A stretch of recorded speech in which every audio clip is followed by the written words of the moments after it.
Pakistani army के पास एक ऐसा ट्रक है जिससे लिटरली पूरी दुनिया डरती है। आज के वीडियो में हम पाकिस्तानी आर्मी, चाइनीज आर्मी और नॉर्थ कोरियन आर्मी के ट्रक्स को इंडियन आर्मी के ट्रक से कंपेयर करने वाले हैं। इंडियन आर्मी के स्पेशल एडिशन स्कॉर्पियो से लेकर स्पेशल एडिशन सफारी तक इन दोनों पर मैंने वीडियोस ऑलरेडी बना रखा है, लेकिन अब बारी है इंडियन आर्मी के स्पेशल ट्रक की। अगर ये ट्रक इंडियन आर्मी में नहीं होती तो जितने भी ऑपरेशन हमारी army day to day basis पर करते हैं वो सब झट से रुक जाती। मैं बात कर रहा हूँ अशोक लेलैंड स्टैलियन के बारे में। अगर आपको ये लगता है कि इंडियन आर्मी के पास नंबर्स में सबसे ज्यादा जिप्सीज है तो आप गलत हैं, क्योंकि जिप्सीज के तो सिर्फ 35,000 यूनिट्स ही है हमारे आर्मी के पास। लेकिन अगर हम स्टैलियन ट्रक की बात करें तो 75,000 स्टैलियन ट्रक्स इंडियन आर्मी में है फिलहाल। लेकिन क्या वो रीजन है जिसके वजह से इंडियन आर्मी ने सिर्फ इसी ट्रक को चुना? अशोक लेलैंड स्टैलियन में आखिर ऐसा क्या खास है कि ये इंडियन आर्मी ट्रक चाइना और नॉर्थ कोरिया के आर्मी ट्रक से भी बेहतर है? अगर पाकिस्तानी ट्रक की बात करें तो उनके मिलिट्री ट्रक को हमारी इंडियन आर्मी की ट्रक बिल्कुल भी टक्कर नहीं दे सकती है, और ऐसा क्यों हम वीडियो में आगे देखेंगे। आज का वीडियो बहुत मस्त होने वाला है क्योंकि आज हम स्टैलियन ट्रक की पूरी हिस्ट्री देखने वाले हैं। लेकिन स्टैलियन ट्रक्स इंडियन आर्मी के पास 1997 के टाइम पर ही आई है। उससे पहले हमारी आर्मी शक्तिमान ट्रक्स का इस्तेमाल करते थे। लेकिन फिर ऐसा क्या हुआ कि इंडियन आर्मी को शक्तिमान ट्रक्स स्टैलियन ट्रक से रिप्लेस करना पड़ा? आज के वीडियो में हम ये सब देखने वाले हैं, लेकिन उससे पहले आप चैनल सब्सक्राइब कर लीजिए और वीडियो को लाइक करना बिल्कुल भी मत भूलना। वो जो बेल आइकन दिया हुआ है उसको पक्का दबा ही लो,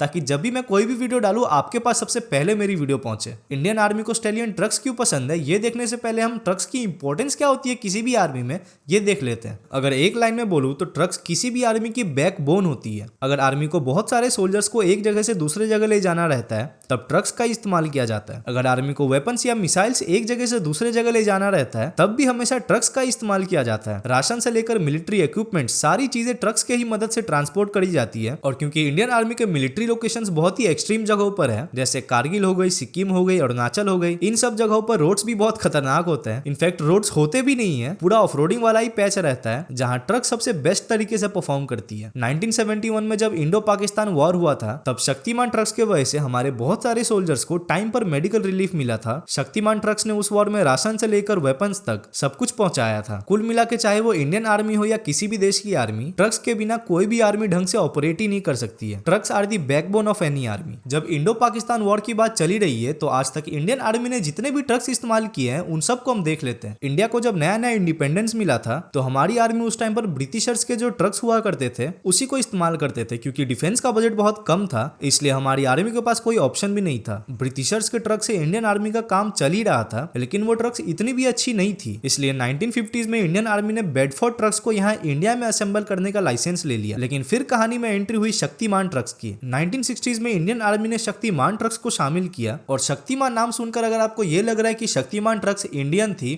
तो ऐसा बिल्कुल भी नहीं है, क्योंकि असल में शक्तिमान ट्रक्स इंडियन नहीं जर्मन थी। मैन जर्मनी की एक बहुत ही मशहूर ट्रक मैन्युफैक्चरिंग कंपनी है और उन्हीं के मैन 415 ट्रक को इंडिया में शक्तिमान ट्रक का नाम दिया गया था। और ये व्हीकल फैक्ट्री जबलपुर में असेंबल होती थी। करीब 35-40 साल तक इंडियन आर्मी ने इसी ट्रक को इस्तेमाल किया, क्योंकि शक्तिमान ट्रक्स बहुत रिलायबल थे। अलग अलग यूजेस के हिसाब से हमारी आर्मी शक्तिमान ट्रक्स को मॉडिफाई करते थे और फिर इसका ग्राउंड पर इस्तेमाल किया जाता था। लेकिन टाइम के साथ शक्तिमान ट्रक्स अब पुरानी होने लगी थी। ऐसा नहीं है कि शक्तिमान ट्रक्स अपना काम अच्छे से नहीं कर पा रही थी, पर क्योंकि दूसरे देशों के पास और भी एडवांस ट्रक्स थे इसलिए इंडियन आर्मी को भी अब एक नया ट्रक चाहिए था। शक्तिमान ट्रक लगभग 5 टन की थी वेट में, और इसकी पावर आउटपुट सुनकर आप पक्का शॉक हो जाएंगे। आपको बहुत भयंकर सा झटका लगेगा। शक्तिमान ट्रक सिर्फ 130 PS की पावर प्रोड्यूस करती थी, लेकिन साथ ही इसमें कुछ दिक्कतें भी थी। जैसे आर्मी के नए रिक्वायरमेंट्स के हिसाब से शक्तिमान ट्रक्स की पेलोड कैपेसिटी बहुत ही कम थी। शक्तिमान ट्रक्स ज्यादा फ्यूल एफिशिएंट भी नहीं थे। इनफैक्ट उनके मेंटेनेंस में भी बहुत खर्चा होता था। नॉर्थ ईस्ट और लद्दाख जैसे रीजन्स में शक्तिमान ट्रक्स ढंग से परफॉर्म नहीं कर पा रही थी। अब इंडियन आर्मी को अब एक ऐसा ट्रक चाहिए था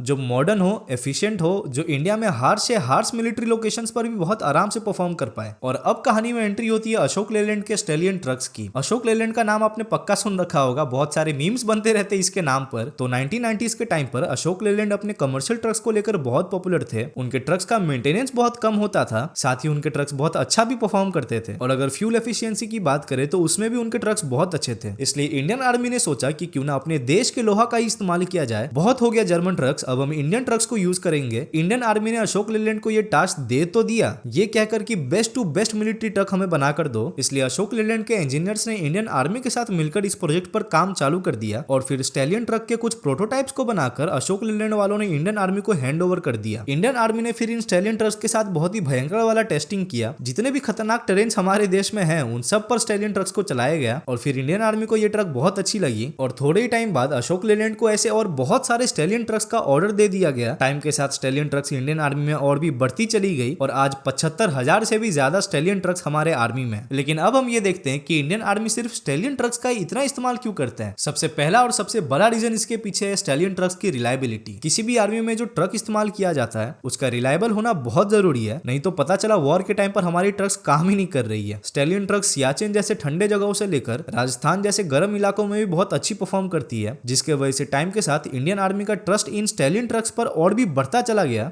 दूसरी रीजन जिसके वजह से इंडियन आर्मी में इतने सारे स्टैलियन ट्रक्स देखने को मिलते हैं वो है स्टैलियन ट्रक्स की वर्सटैलिटी। स्टैलियन ट्रक्स के बहुत सारे कॉन्फ़िगरेशंस है जिसमें ये अलग अलग पर्पस के लिए इस्तेमाल करी जाती है। इंडियन आर्मी को स्टैलियन ट्रक्स की ये फ्लेक्सिबिलिटी बहुत ही मस्त लगी। अब जैसे कुछ ही दिनों में 26 जनवरी आने वाला है, उसमें हम जितने भी मिसाइल्स देखते हैं राजपथ से जाते हुए वो सब स्टैलियन ट्रक्स पर ही लोड हुई होती है। कहने का मतलब अशोक लेलैंड के स्टैलियन ट्रक्स के ही मदद से मिसाइल्स को मिलिट्री लोकेशंस पर पहुंचाया जाता है। अगर आपके मन में ये आ रहा है कि इंडियन आर्मी मिसाइल्स को एक जगह से दूसरे जगह एयरलिफ्ट करके क्यों नहीं ले जाते हैं, तो ये बहुत अच्छा क्वेश्चन है और इसे हम किसी और वीडियो में आंसर करेंगे।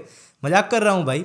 देखो, एयरलिफ्ट करना बहुत ही महंगा पड़ जाता है जबकि ट्रक्स बहुत ही सस्ती और एफिशिएंट होती है। तीसरा रीजन जिसके वजह से स्टैलियन ट्रक्स इतने वाइडली यूज होते हैं हमारी आर्मी में वो है स्टैलियन ट्रक्स की ड्यूरेबिलिटी। देखने से ही स्टैलियन ट्रक्स बहुत भयंकर लगती है। अगर शॉर्ट में बताऊं तो स्टैलियन ट्रक की बिल्ड बहुत तगड़ी है। सबसे लास्ट रीजन जिसके वजह से स्टैलियन ट्रक्स इंडियन आर्मी की बैकबोन बन पाई वो है इसकी मेंटेनेंस। जब हम शक्तिमान ट्रक्स की बात कर रहे थे तब मैंने ये बोला था कि शक्तिमान ट्रक्स की मेंटेनेंस बहुत परेशान कर देती थी इंडियन आर्मी को, लेकिन क्योंकि स्टैलियन ट्रक इंडियन मैन्युफैक्चरर की है इसलिए पहले तो इसके स्पेयर पार्ट्स बहुत ही आराम से सप्लाई हो जाती है आर्मी को। दूसरी, स्टैलियन ट्रक्स की मेंटेनेंस बहुत ही कम कॉस्ट में भी हो जाती है। और भी बहुत सारे रीजन है स्टैलियन ट्रक्स को इतने बड़े लेवल पर यूज करने के पीछे, जैसे इजी मेंटेनेंस हो गई, क्योंकि स्टैलियन ट्रक्स इतनी कॉम्प्लिकेटेड नहीं है इसलिए आर्मी पर्सनल खुद से ही इनको ठीक कर सकते हैं। साथ ही फ्यूल एफिशिएंसी के बारे में मैंने तो आपको ऑलरेडी बता दिया। हमारी इंडियन आर्मी के ट्रक को तो हमने देख लिया, लेकिन अब हम इस ट्रक को बाकी दूसरे देशों के ट्रक से भी कंपेयर करने वाले हैं जो कि आर्मी में यूज करी जाती है। और सबसे पहले हम जिस देश से कंपेयर करने वाले हैं वो है पाकिस्तान। पाकिस्तान के पास जो ट्रक है वो बहुत ही हाई फाई है,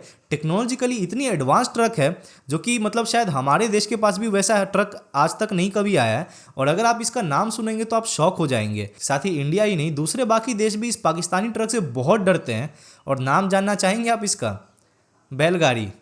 सही सुना आपने, ऐसी टेक्नोलॉजी हम लोग के पास भी नहीं है। खैर मजाक से साइड हटते हैं तो Pakistani army basically Chinese trucks इस्तेमाल करते हैं जो कैपेबल तो है लेकिन उनमें वर्सटैलिटी है ही नहीं। अगर चाइनीज आर्मी की बात करें तो उनके पास सीनो ट्रक या फौ जैसे ट्रक्स भी है जो कि वैसे तो बहुत ही इलेक्ट्रॉनिकली एडवांस्ड है, पर आर्मी ट्रक्स जितने सिंपल होते हैं उतना अच्छा होता है। ज्यादा इलेक्ट्रॉनिक्स मतलब बेकार रिलायबिलिटी। अगर नॉर्थ कोरिया की आर्मी की बात करें तो उनके पास रशियन स्टाइल ट्रक्स है पर उनका मेंटेनेंस कॉस्ट और एक्वायरिंग कॉस्ट दोनों ही ज्यादा है। सेम चीज रशियन आर्मी के ट्रक्स पर भी अप्लाई होती है। रशियन आर्मी के पास जो ट्रक्स है वो बहुत कैपेबल है लेकिन वो ट्रक्स बहुत महंगी भी है। कुल मिला के हमारी स्टैलियन ट्रक्स वर्सेटाइल भी है, कॉस्ट एफिशिएंट भी है, कैपेबल भी है और टफ बिल्ड के साथ भी आती है। ऐसा कॉम्बिनेशन किसी भी देश के आर्मी ट्रक में है ही नहीं हमारे देश को छोड़ के। वीडियो के लास्ट सेगमेंट में स्टैलियन ट्रक्स के अलग अलग कॉन्फ़िगरेशंस को हम लोग देख लेते हैं, क्योंकि स्टैलियन ट्रक सिर्फ 4x4 कॉन्फ़िगरेशन में ही नहीं आती है। स्टैलियन ट्रक्स 6x6 कॉन्फ़िगरेशन में भी आती है जो बेसिकली ट्रूप्स और सप्लाई ट्रांसपोर्ट करने के लिए काम आती है। और अभी तो रुको, पिक्चर अभी बाकी है। स्टैलियन ट्रक्स 8x8 कॉन्फ़िगरेशन में भी आती है जिसकी पेलोड कैपेसिटी बहुत ही भयंकर है, इसलिए भारी भरकम मिलिट्री इक्विपमेंट्स और आर्टिलरीज को इस पर ही कैरी करा जाता है। स्टैलियन ट्रक्स 10x10 कॉन्फ़िगरेशन में भी आती है जो स्पेसिफिकली मिसाइल्स कैरी करने के काम आती है। और lastly stallion trucks 12x12 configuration में भी आती है जिसपे ओवरसाइज लोड्स को कैरी करा जाता है। इंडियन आर्मी अपने अलग अलग पर्पस के हिसाब से अलग अलग स्टैलियन ट्रक्स को यूज करते हैं। स्टैलियन ट्रक आपको कैसा लगा कमेंट करके बताओ और वीडियो को लाइक कर दो क्योंकि वीडियो अब यहीं पर खत्म हो रहा है।